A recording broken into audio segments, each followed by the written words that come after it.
pessoal, tudo bem? Eu sou a professora Liz e agora nós vamos para a segunda aula de revisão, tendo em vista o nosso concurso do INSS. Na nossa aula anterior, a gente tinha falado a respeito, do início da proteção dos direitos fundamentais e falado a respeito do direito à vida e do direito à igualdade. Agora, nessa segunda aula, a gente vai começar a falar da proteção do direito à liberdade. Esse direito ele é muito detalhado ali no artigo 5º, tem bastante coisa para a gente ver, são muitos os vieses da liberdade, então vamos com calma, vamos devagarzinho, vamos falando de tudo que a gente tem de importante, tendo em vista as perguntas da CESP. Vamos lá? Olha só.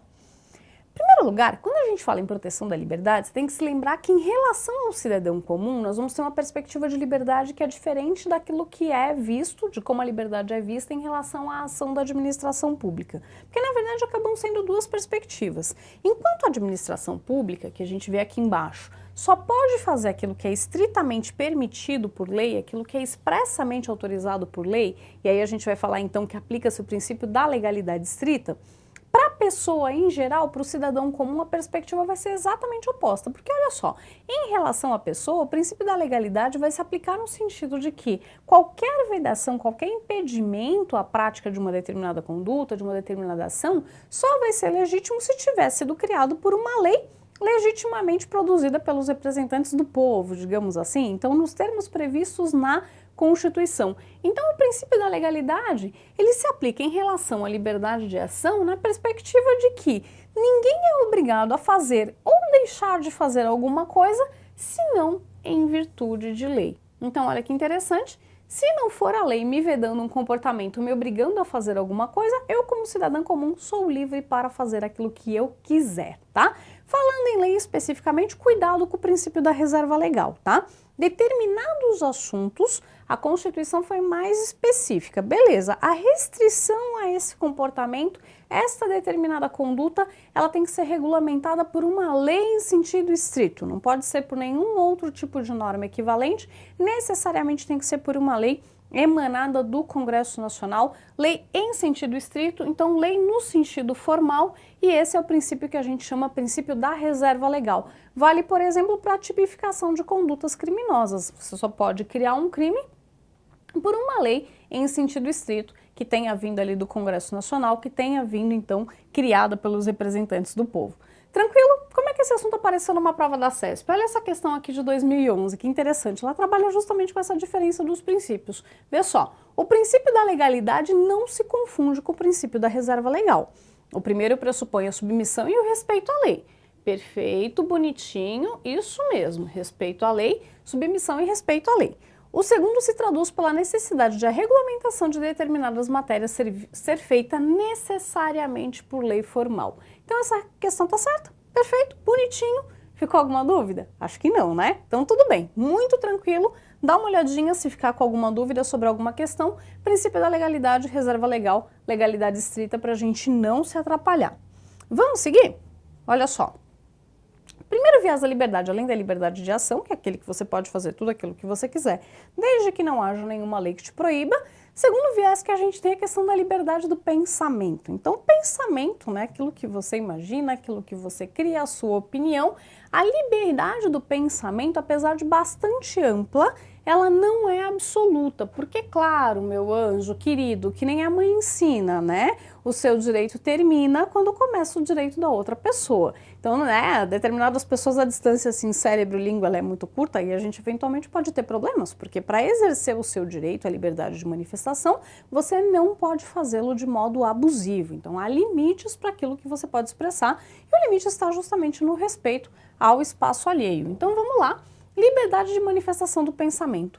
Justamente porque eu preciso poder fazer essa responsabilização, porque eu preciso poder estabelecer a conexão entre aquilo que foi expresso e o agente que é o autor da manifestação, é vedado o anonimato. Então a gente não permite, a nossa Constituição não permite a manifestação apócrifa. E justamente porque, com a vedação do anonimato, torna-se possível a responsabilização daquele que vier a usar o seu direito constitucional de liberdade de manifestação do pensamento de modo abusivo, porque nesse caso vai ser assegurado a esta pessoa o o direito a uma indenização por dano moral, dano material ou dano à imagem, dependendo do que a gente tiver tido no caso concreto, tá? Então, uma manifestação de pensamento que seja feita de modo agressivo, de modo grosseiro, de modo abusivo, eventualmente ela pode gerar a responsabilização do autor dessa manifestação. Vamos seguir? Olha só.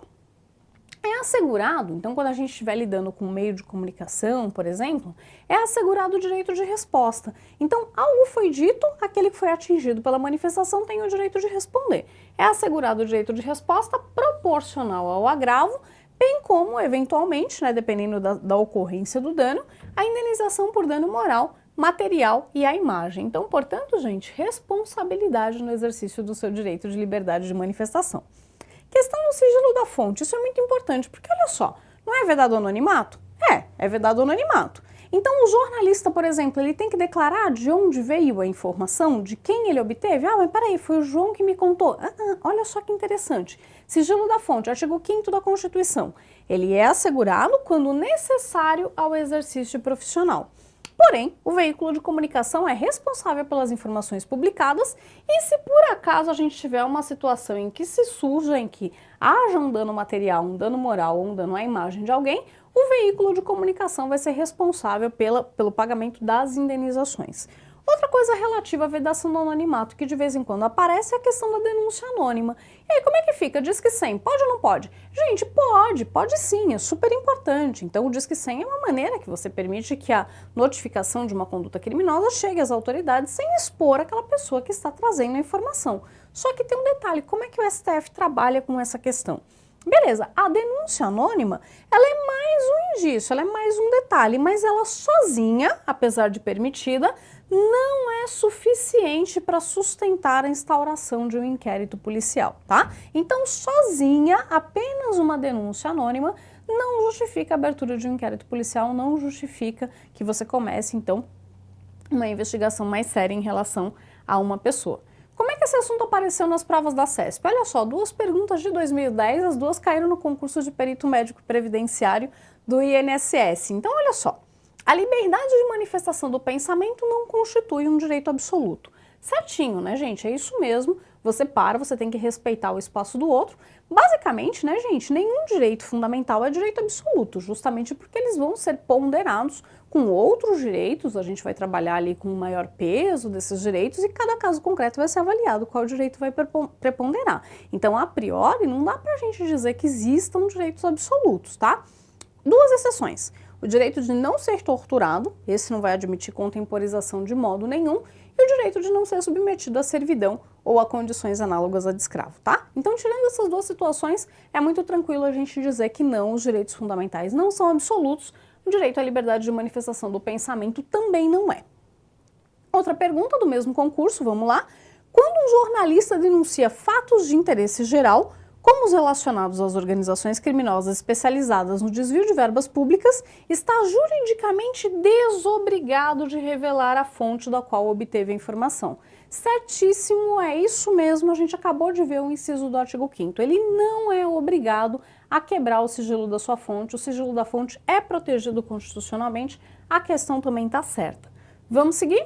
Mais um pouquinho de liberdade, olha só, liberdade de consciência e crença.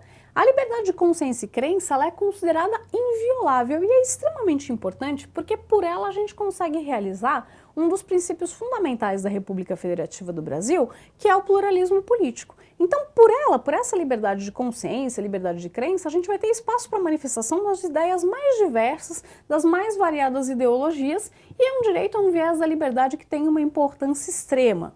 Agora, já que eu tenho a liberdade de crença, eu também tenho que ter a liberdade de fazer o meu culto, seguir minha liturgia, de expressar a minha fé de alguma maneira. Então, é assegurado o livre exercício dos cultos religiosos e garantida na forma da lei a proteção dos locais de culto e das suas liturgias. É assegurado também, nas entidades civis e militares de internação coletiva, o direito à prestação da assistência religiosa.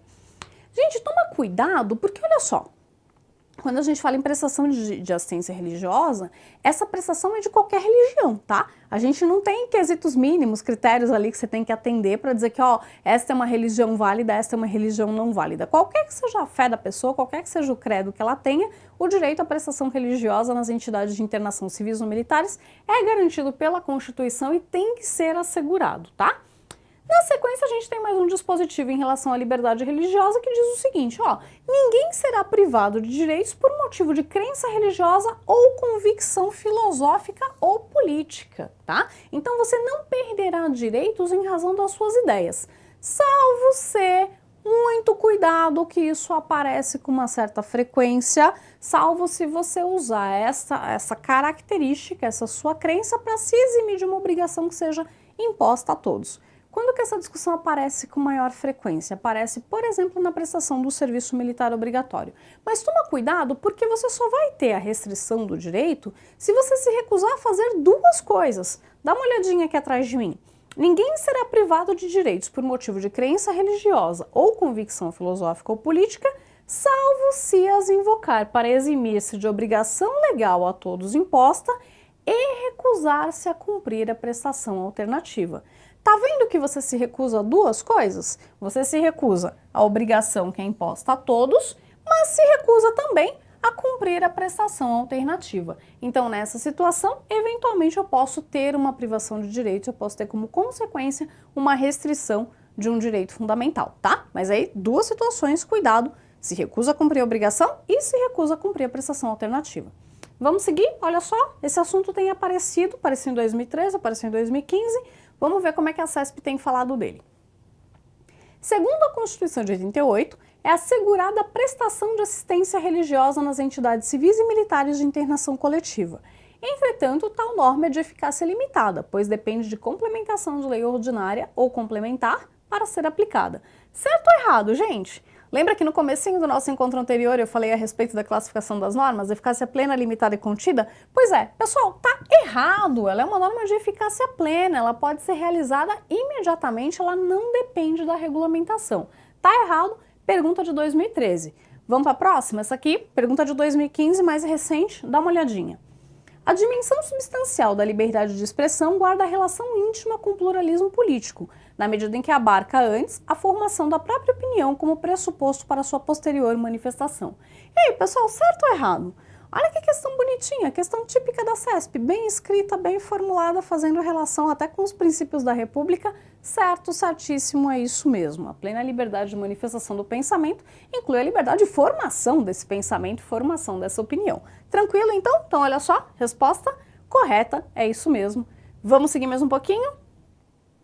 Então, pessoal, como a gente estava vendo, a próxima questão relativa à liberdade é a liberdade de locomoção. Pessoal, presta atenção, tá? A liberdade de locomoção, mas você pode ir, vir, mas você pode ficar também no lugar, tá? Tô comentando isso porque já apareceu numa pergunta de uma determinada prova e o pessoal ficou meio assim tenso na hora, porque a gente sempre fala em liberdade de ir e vir, né? Liberdade de locomoção, principalmente quando a gente fala da questão do habeas corpus, mas, gente, você pode ficar parado também, tá? Você não é obrigado a ficar em constante movimento. Isso é uma questão bem interessante da liberdade de locomoção. Então, em tempos de paz, a liberdade de locomoção é assegurada a qualquer pessoa e inclui, então, o direito de ir, vir, permanecer, entrar e sair do país, fixar a sua residência e etc.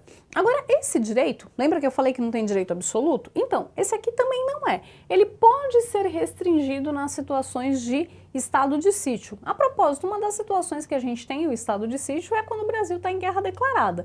Na aula anterior a gente falou a respeito da pena de morte, né? Lembra no nosso primeiro encontrinho? Em caso de guerra declarada, ela é possível, então seria uma situação que a gente teria o estado de sítio. A gente também pode ter a restrição da liberdade de ir e vir no estado de sítio, tá bom?